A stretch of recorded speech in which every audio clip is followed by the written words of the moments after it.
So ಆ sir already ಅವರ ಕುಟುಂಬದ ಬಗ್ಗೆ ಸಾಕಷ್ಟು ಹೇಳಿದ್ದಾರೆ, ಅವರ ಕುಟುಂಬದಲ್ಲಿ ಎಷ್ಟು ಜನ ಇದ್ರು ಏನಂತ.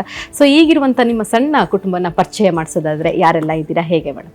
ಈಗ ಯಜಮಾನ್ರು ಗೊತ್ತೇ ಇದೆ. ಇವ್ರು ನನ್ನ ದೊಡ್ಡ ಮಗ ಸಚಿನ್, ಸೊಸೆ. ಇವಾಗ 1 ವರ್ಷ, ಏಪ್ರಿಲ್ 4th ಬಂದರೆ 1 ವರ್ಷ ಆಗುತ್ತೆ ಆಕಾಂಕ್ಷ.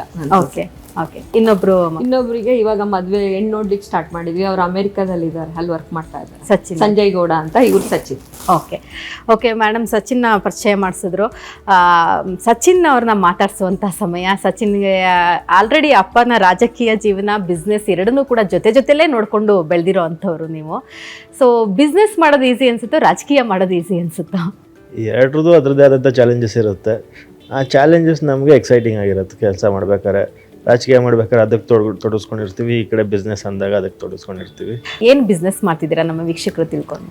ನಮ್ಮದು ಸೋಲಾರ್ ಪ್ಲಾಂಟ್ ಇದೆ, ಹಾಗೆ ಕನ್ಸ್ಟ್ರಕ್ಷನ್ ಇದೆ.